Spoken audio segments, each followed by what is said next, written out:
نماز کے 6 ارکان میں 51 سنتوں کا تذکرہ چل رہا تھا۔ اب تک نماز کے پہلے اور دوسرے رکن یعنی قیام اور تکبیر کی 11 سنتوں کا تذکرہ ہو چکا۔ آج کی مجلس میں انشاءاللہ نماز کا تیسرا رکن قرات، اس کی 8 سنتوں کا تذکرہ ہوگا۔ گویا نماز کے تیسرے رکن قرات میں کل 8 سنتیں ہیں۔ نمبر 1 تعوذ یعنی اعوذ باللہ پڑھنا۔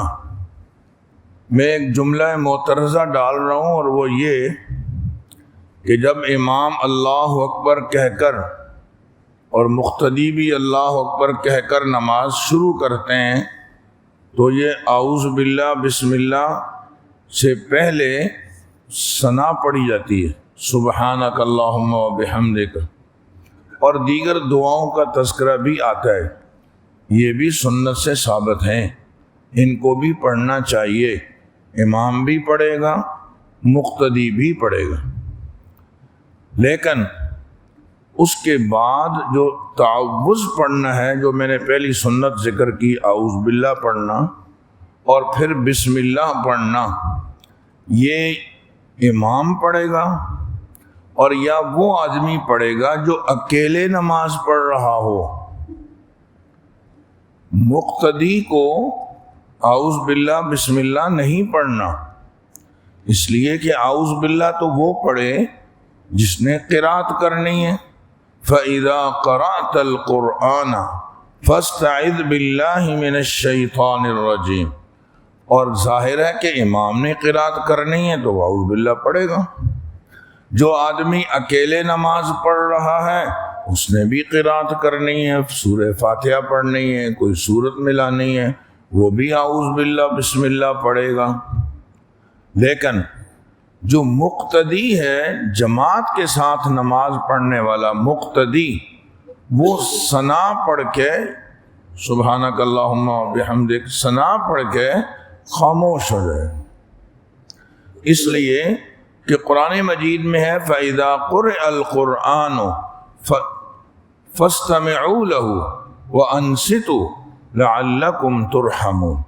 جب قرآن مجید کی تلاوت ہو تو خاموشی سے اس کو توجہ سے سنو، خاموش ہو۔ اور رسول اللہ صلی اللہ علیہ وسلم کا فرمان ہے نسائی شریف میں، ابو ہریرہ رضی اللہ تعالیٰ عنہ فرماتے ہیں کہ آپ صلی اللہ علیہ وسلم نے فرمایا انما جعل الامام لیؤتم بہ، امام اس لیے مقرر ہوتا ہے کہ اس کی اتباع کی جائے۔ فَإِذَا كَبَّرَ فَكَبِّرُوا، وہ کہے اللہ اکبر تم بھی کہو اللہ اکبر، لیکن وَإِذَا قَرَأَ فَأَنصِتُوا، جب وہ قرات کرے تم چپ رہو۔ حضرت جابر بن عبداللہ رضی اللہ تعالیٰ عنہ کی ابن ماجہ میں روایت ہے، رسول اللہ صلی اللہ علیہ وسلم نے ارشاد فرمایا من کان لہ امام فقراءۃ الامام لہ قراءۃ، جس کے لیے امام مقرر ہو تو پھر وہ امام کی قرات وہ اس مقتدی کی قرات ہوگی۔ دراصل یہ امام سارے مقتدیوں کا ترجمان ہوتا ہے، بارگاہ الہی میں یہ سب کی بات پیش کرتا ہے۔ بادشاہ کے دربار میں اگر 8-10 آدمی جمع ہو جائیں، کوئی بات رکھنی ہے، کوئی مطالبہ ہے، تو 10 کے 10 تو نہیں بولیں گے نا، کوئی ایک ان کا ترجمان ہوگا، سب کا ان سے اس ترجمان سے اتفاق ہوگا، جی اس کی بات ہم سب کی بات ہے، وہ ایک بات کرتا ہے۔ یہی بادشاہ کے دربار میں ادب کا تقاضا ہے۔ بارگاہ الہی میں جب اتنا بڑا مجمع پیش ہوا ہے تو ان کا بھی کوئی ایک ترجمان ہونا چاہیے، وہ امام ہے۔ جو یہ بات کہے گا، سورہ فاتحہ میں اس نے بہت ساری باتیں کہیں، تو آخر میں یہ کہتا ہے آمین، مقتدی بھی کہتے ہیں آمین، جو اس کی بات ہے یا اللہ ہم سب کی وہی بات، استجب دعاءنا، ہماری اس درخواست کو قبول فرما لے۔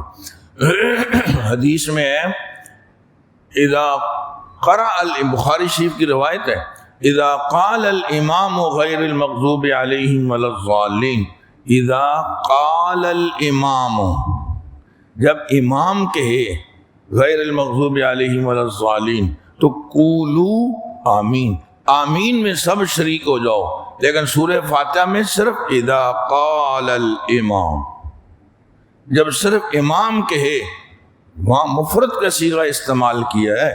اگر سبھی کو پڑھنی ہوتی، امام کے پیچھے قرات مقتدی کو بھی کرنی ہوتی، تو اذا قال الامام نہ کہا جاتا۔ خلاصہ کلام یہ نکلا کہ یہ اعوذ باللہ پڑھنا سنت ہے، پہلی سنت قرات میں، مگر کس کے لیے؟ جو امام ہے یا جو اکیلے نماز پڑھ رہا ہے۔ جو مقتدی ہوگا وہ ثنا پڑھ کے خاموش رہے گا، اور امام جہرن قرات کر رہا ہو تو سنے گا، سرن قرات کر رہا ہو تو جب بھی وہ خاموش کھڑا رہے گا۔ یہ اپنی الگ سے قرات نہیں کرے گا۔ جب قرات نہیں ہے تو اس کے اوپر اعوذ باللہ بھی نہیں ہے، بسم اللہ بھی نہیں۔ تو پہلی سنت کیا ہوئی؟ قرات کی تعوذ، یعنی اعوذ باللہ من الشیطان الرجیم پڑھنا۔ نمبر 2 تسمیہ، یعنی بسم اللہ الرحمن الرحیم پڑھنا۔ میں آپ کی توجہ چاہ رہا ہوں، اور یہاں میں ایک اور مسئلہ سمجھانا چاہ رہا ہوں۔ امام یا اکیلے نماز پڑھنے والا اعوذ باللہ تو صرف پہلی رکعت میں پڑھے گا۔ اعوذ باللہ تو ہر فرض نماز کی پہلی رکعت میں پڑھے گا، یا سنتیں پڑھتا ہو یا نوافل، سب کا یہی حکم ہے، پہلی رکعت میں اعوذ باللہ بسم اللہ دونوں پڑھے گا۔ لیکن اس کے بعد جب دوسری رکعت پڑھنی ہو یا تیسری پڑھنی ہو، چوتھی پڑھنی ہو، تو ان میں پھر اعوذ باللہ نہیں، صرف بسم اللہ پڑھنی ہوگی۔ ہر سورت کے ساتھ اور سورہ فاتحہ کے ساتھ بسم اللہ پڑھنی ہوگی۔ پہلی رکعت میں اعوذ باللہ بھی پڑھنی ہے، بسم اللہ بھی پڑھنی ہے، اور بقیہ رکعات کے اندر ہر رکعت میں صرف بسم اللہ پڑھنی ہے، پھر اعوذ باللہ نہیں پڑھنی۔ اعوذ باللہ آغاز میں پڑھنی ہے، فَإِذَا قَرَأْتَ الْقُرْآنَ فَاسْتَعِذْ بِاللَّهِ مِنَ الشَّيْطَانِ الرَّجِيمِ۔ نمبر 3، یہ اعوذ باللہ اور بسم اللہ، تعوذ اور تسمیہ دونوں آہستہ پڑھنے، دونوں آہستہ، امام بھی آہستہ پڑھے گا، اور اگر اکیلے کوئی نماز پڑھ رہا ہو وہ بھی آہستہ پڑھے گا۔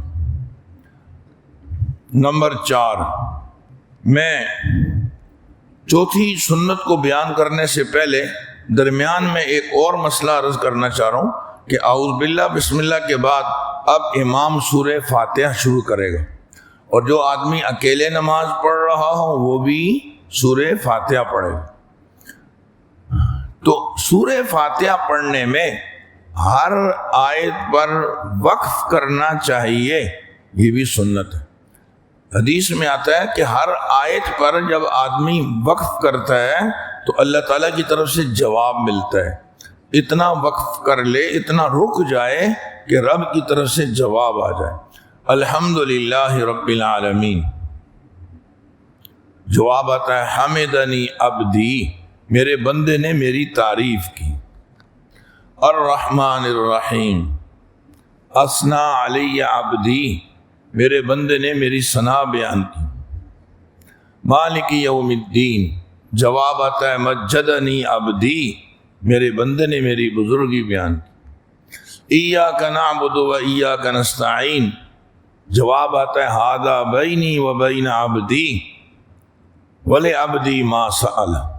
تو اس لیے رک رک کے پڑھے، الحمدللہ رب العالمین، الرحمن الرحیم، مالک یوم الدین۔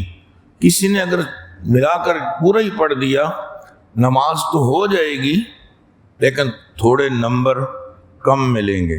ہمیں نمبر پورے چاہیے، اس لیے ہمیں خاص طور سے فرض نمازوں میں رک رک کے وقفہ کر کر کے پڑھنا چاہیے۔ میں عرض کر رہا تھا کہ چوتھی سنت وہ یہ ہے کہ وَلَضَّالِّينَ پر جب آدمی پہنچے، امام یا اکیلے نماز پڑھنے والا، کہنا چاہیے آمین۔ کیا کہنا چاہیے؟ آمین۔ اگرچہ یہ لفظ قرآن مجید کی آیت تو نہیں ہے، لیکن یہاں آمین کہہ دینا چاہیے۔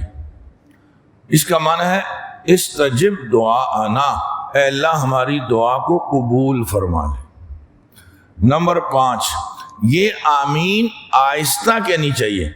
آمین کہنا ایک الگ سنت ہے، اس کو آہستہ کہنا الگ سنت۔ دراصل ابھی جب طے ہو گیا کہ آمین دعا ہے، اس کا مطلب ہے استجب دعاءنا، یا اللہ ہماری دعا قبول فرما لے، تو دعا کے بارے میں آتا ہے ادعوا ربکم تضرعا وخفیہ، دعا کو آہستہ پڑھنا زیادہ بہتر ہے۔ اذ نادى ربہ نداء خفیہ، اپنے رب کو انہوں نے جو ہے وہ خاموشی کے ساتھ آہستہ آواز میں پکارا۔ آہستہ دعا جو مانگی جاتی ہے اس میں ریاکاری کا شائبہ نہیں ہوتا، تو آدمی آہستہ دعا مانگے۔ لیکن امت کی تعلیم کے لیے کہ لوگوں کو پتہ چلے کہ مانگنا کیا ہے، تو زور سے بھی دعا مانگنا صحیح ہے، جائز ہے، لیکن یہ کہ آہستہ دعا مانگنے کی اپنی ایک فضیلت اور اہمیت ہے، تو اس لیے آمین آہستہ بولنی چاہیے۔ آپ کو معلوم ہے حدیث میں آتا ہے جب امام کہتا ہے وَلَضَّالِّينَ آمین، مقتدی بھی کہتے ہیں آمین، اس موقع پہ فرشتے بھی کہتے ہیں آمین۔ اور روایت میں ہے کہ جس کی آمین فرشتوں کی آمین سے مل گئی، اللہ تعالیٰ اس کے گزشتہ سارے گناہوں کو معاف فرما دیتے ہیں۔ فرشتوں کی آمین کبھی سنی ہے؟ گویا فرشتے آمین کہتے ہیں مگر آہستہ کہتے ہیں، ہم نے سنی نہیں۔ سو ہماری آمین بھی اگر آہستہ ہے تو کوئی حرج کی بات نہیں ہے۔ کوئی زور سے آمین کہے تو اس کے پیچھے بھی نہیں پڑ جانا، یہ اولیٰ اور غیر اولیٰ کا اختلاف ہے، یہ جائز یا ناجائز کا کوئی اختلاف نہیں ہے۔ نمبر 6، فرض نماز کی تیسری اور چوتھی رکعت میں سورہ فاتحہ کا پڑھنا امام کے لیے اور اکیلے نماز پڑھنے والے کے لیے یہ بھی سنت ہے۔ مثال کے طور پر آپ مغرب کی نماز پڑھ رہے تھے، تیسری رکعت میں اب آپ کھڑے ہو گئے، آپ سورہ فاتحہ پڑھ لیں۔ ظہر یا عصر یا عشاء پڑھ رہے تھے تو آپ تیسری اور چوتھی رکعت آپ نے پڑھنی ہے تو آپ سورہ فاتحہ اس میں پڑھیں گے۔ لیکن اگر آپ نے سورہ فاتحہ نہیں پڑھی، آپ ویسے ہی کچھ دیر خاموش کھڑے رہے، پھر رکوع میں چلے گئے، یا آپ نے سبحان اللہ والحمد للہ ولا الہ الا اللہ واللہ اکبر تسبیح پڑھ لی، تو جب بھی نماز ہو جائے گی، لیکن سورہ فاتحہ پڑھنی چاہیے کہ یہ سنت ہے۔ جبکہ فرض نماز کی پہلی 2 رکعتوں میں سورہ فاتحہ کا پڑھنا واجب اور ضروری ہے، امام کے لیے بھی اور اکیلے نماز پڑھنے والے کے لیے بھی، اس کے بغیر نماز نہیں ہوتی، ناقص ہوگی۔ نمبر 7، فرض نمازوں میں مسنون قرات کرنی چاہیے، چنانچہ اس کی تفصیل احادیث میں موجود ہے کہ فجر کی نماز میں طوال مفصل سورہ حجرات سے لے کر سورہ بروج تک، یہ جو درمیانی حصہ ہے اس میں سے قرات کرنی چاہیے۔ ظہر کی نماز میں بھی اس کے برابر تھوڑا سا کم ہو۔ ظہر کی نماز میں ہمارے یہاں قرات بڑی مختصر ہوتی ہے، نمازیوں کی سہولت کی پیش نظر ہم ضرورت سے بھی زیادہ اختصار کر رہے ہیں۔ بہتر یہ ہے کہ تھوڑی لمبی ہونی چاہیے، کیونکہ اس میں بھی یہی طوال مفصل کے قریب آیتیں پڑھنی چاہیے۔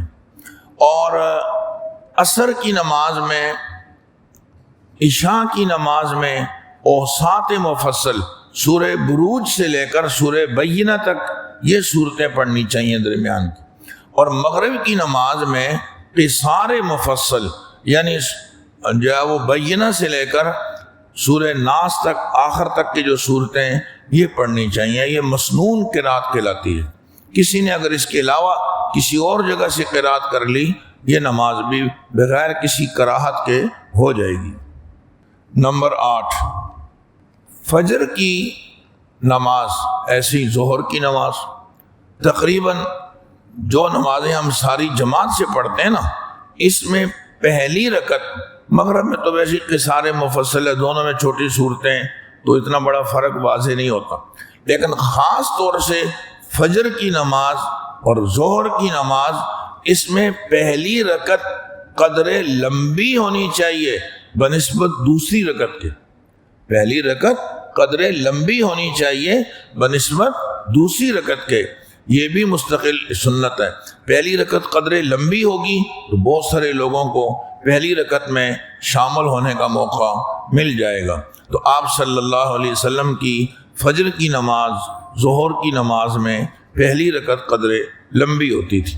سو یہ قرات جو تیسرا رکن ہے، اس کی 8 سنتوں کا میں نے تذکرہ کیا۔